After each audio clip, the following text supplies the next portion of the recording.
The Taxis for All campaign. In image number 1, a 1908 photo of an automobile outing for disabled children. In image number 2, a 2012 photo of a woman in a wheelchair emerging from an accessible taxi. In image number 3, a 2015 photo of attendees at a roll-in protesting Uber's lack of accessible taxis. I tend to get two reactions when I talk with non-disabled friends about the New York City disability rights movement. First, they wonder why universal access was ever controversial, and second, they wonder why it's taking so long to finish the job. The first reaction is heartening, if not altogether surprising.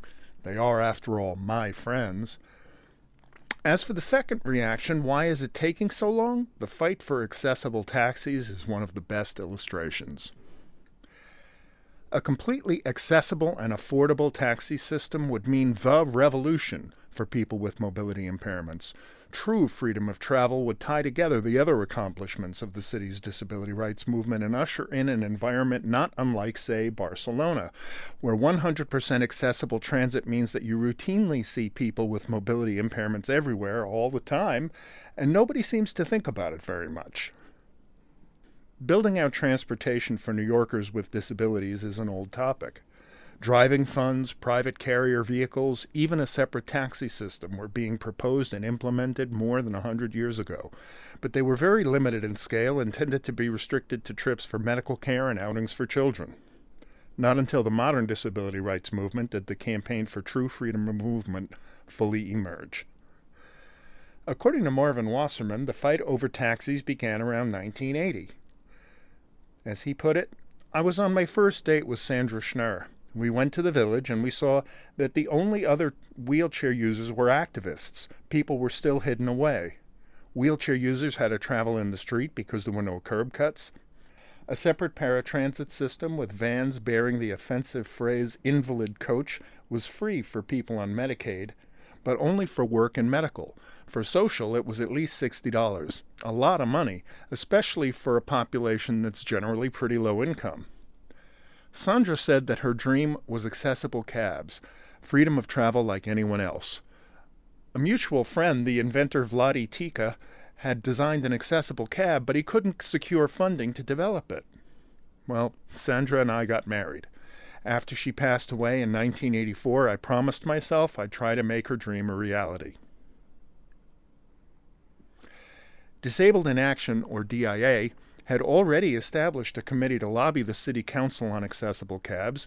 Members included Bobby Levine and Frida Zames. Over the next several years, the city's disability activists won major victories. Most of Manhattan got curb cuts, and a wide-ranging accessibility regulation was enacted, Local Law 58 of 1987. But accessible taxis made little headway. At a meeting held at Hunter College in 1996, the 504 Democratic Club, a disability rights group, DIA, EPVA, the Eastern Paralyzed Veterans Association, now known as United Spinal, and NYPIRG, the New York Public Interest Research Group, formed a coalition for accessible taxis. Initially, core members included the chair, Terry Moakley, Frida Zames, Alexander Wood, and Marvin Wasserman. The Center for Independence of the Disabled New York, or Sydney, was involved as well. The coalition dubbed itself the Taxis for All campaign. The new coalition began to make inroads, based in part on the argument that cities like Boston, Orlando, and Las Vegas already had accessible cabs and New York City needed to catch up. Perhaps surprisingly, Diane McGrath McKechnie, Mayor Giuliani's appointee to the Taxi and Limousine Commission, or TLC, was heard to say she thought all cabs should be accessible. The idea got mixed responses from the city's political class. Politicians with no relation to disability wanted to keep a separate paratransit system. Others were more supportive but didn't want to offend the taxi industry, which was then a major political funder, and made clear its disapproval of the extra cost involved in making cabs accessible. In 2001, Marvin was heading to work in Chelsea when he spotted a trio of accessible cabs in a parking lot. There'd been no announcement, but there they were, 3 vans with wheelchair access symbols on them. As Marvin told me, I ran across the street and grabbed a disposable camera because I didn't think anyone would believe me. Around that time, TLC issued rules requiring that every black car and livery fleet had to have one accessible cab or contract with a firm that had one. Most for-hire fleets took the contract-out option, but there were only a few such companies. Cab companies referred customers to them, but they often charged premium rates improperly, and there were too few cars, so a lot of rides got declined outright. Complaints to TLC met with little response. In 2004, Taxis for All began a push for greater visibility, which was highlighted by a roll-in of a number of wheelchair users at a taxi stand outside Penn Station. That fall, the accessible yellow taxi fleet grew from 3 to 30 out of 12,487. Taxis for All's response was the best one-liner of the whole campaign. Edith Prentice's comment that accessible cabs were, quote, like unicorns. You have to be pure to catch one. Under criticism that only 0.25% of the yellow taxi fleet was accessible, TLC announced a plan to expand to 0.75%, or 83 vehicles. In 2011, Governor Andrew Cuomo announced his support of a bill to allow customers to hail livery or non-yellow cabs where yellows were hard to find.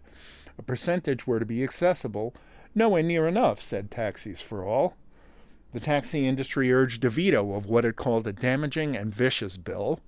Meanwhile, the city announced that it had chosen a Nissan minivan to be the new standard yellow cab vehicle, which the city called the Taxi of Tomorrow. The Taxi of Tomorrow was an unfortunate development in the accessible cab fracas because while the Nissan car was already in use by cabbies in London and every single one was accessible, the specifications issued by the city did not require any of the new cabs to be accessible. Instead, accessibility would be available as an optional retrofit at a cost of $10,000. Taxis for All responded aggressively, with protests against what it derided as the taxi of yesterday and a federal class action lawsuit against TLC in the city. The suit contended that the Nissan car and the state of the yellow fleet overall violated the accessibility requirements of the Americans with Disabilities Act, or ADA. Plaintiffs included Simi Linton, Chris Noel, Taxis for All, DIA, United Spinal, and the 504 Democratic Club. The accessible cab campaign had gone into high gear.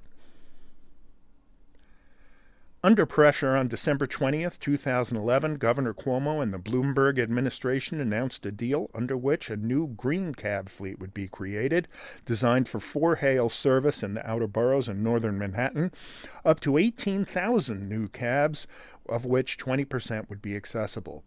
Additionally, 200 accessible yellow medallions would be sold, supported by a loan or subsidy program to encourage sales. It was the Taxis for All campaign's biggest victory so far. Amazingly, just 3 days later came final judgment in the ADA class action, and the ruling was in favor of the plaintiffs. As District Court Judge Daniels put it, quote, "Meaningful access for the disabled to public transportation is not a utopian goal or political promise. It is a basic civil right. The TLC must propose a comprehensive plan to provide meaningful access to taxicab service for disabled wheelchair-bound passengers. Until such a plan is proposed and approved by this court, all new taxi medallions sold or new street hail livery licenses or permits issued by the TLC must be for wheelchair-accessible vehicles." In the span of a week, the trajectory of Taxis for All had completely turned around. Not to say that opposition had been entirely quelled.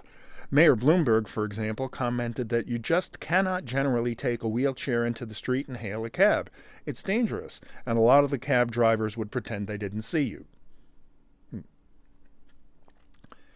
The year 2012 was decidedly mixed for Taxis for All. It was good news for the campaign when the city's comptroller, John Liu, rejected the contract for the Taxi of Tomorrow. Although the new cab would have passenger airbags, sliding doors, USB ports, a sunroof, even a low-annoyance car horn, Liu stated that, quote, "City Hall's refusal to provide wheelchair-accessible cabs to people with disabilities is inexplicable, and we believe it violates the ADA. We should not go ahead with a so-called taxi of tomorrow that perpetuates a shamefully separate and unequal cab fleet for another decade. But in June came a shattering disappointment. The victory in the ADA class action was reversed on appeal. The Second Circuit Court of Appeals held that, quote, TLC's failure to use its regulatory authority to require accessibility does not amount to discrimination within the meaning of the ADA. Plaintiffs appealed to the U.S. Supreme Court. The uneven news continued into 2013. The City Council declined to vote on a proposal to require a 100% accessible taxi fleet. Instead, it went forward with a bill that would nullify the accessibility requirement if the cost of running an accessible taxi was 5% or more above a non-accessible taxi. That's a loophole big enough to drive a fleet of cabs through, commented Taxis for All. The city then floated a proposal for an accessible dispatch system for the 233 accessible yellow cabs. The proposal was limited to rides that began in Manhattan. Nonetheless, TLC argued that this proposal constituted equivalent access for passengers with disabilities, even assuming that the ADA applied to taxis. Taxis for All representatives Edith Prentice and Jim Weissman denounced the proposal as second-class, segregated, and Jim Crow. Finally, in December 2013, came a settlement of the ADA class action, and the upshot was that the taxi fleet had to be 50% accessible by 2020. It was precisely half a loaf, but it meant that people with disabilities would have a decent shot at being able to flag down a cab. After 30 years of fighting, the community hailed it as the important victory that it in fact was. Indeed, it was the first comprehensive accessible taxi agreement in the nation. Since then, the taxi dispatch service, known as eHail, has been extended to include outer borough pickups, but with a capacity of 1,200 rides a day, it is tiny compared to Accessoride's daily total of 30,000 rides. Other lawsuits over the taxi of tomorrow were resolved, and the Nissan car began appearing on the city streets, only to have its exclusive role abandoned in 2018 after numerous issues arose with the design. Over the past few years, the taxi industry and the accessible taxi campaign has been upended by the sudden rise of app-based cab companies like Uber and Lyft. With a fleet comprised exclusively of independent contractors driving their own vehicles, they are not medallion-based, and the regulatory status was an open question.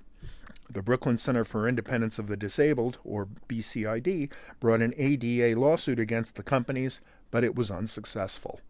In 2018, TLC adopted a rule requiring that Uber, Lyft, and the like had to have 25% of their fleets accessible by 2022.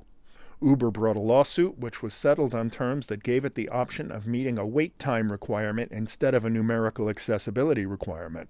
Namely, that by mid-2021, the companies must service at least 80% of requests for wheelchair-accessible vehicles in under 10 minutes and 90% in under 15 minutes, or they must associate with a company that does the same. The pandemic has delayed some of the milestone dates. As of earlier this year, just 30% of the yellow fleet was accessible. 40 years of organizing, lobbying, suing, and bargaining across opposing interests, discrimination, recessions, pandemics, and technological changes to get a third of the way towards Sandra Schneer's dream. Pull this tale out of your pocket the next time someone needs educating about why the disability rights movement isn't done yet.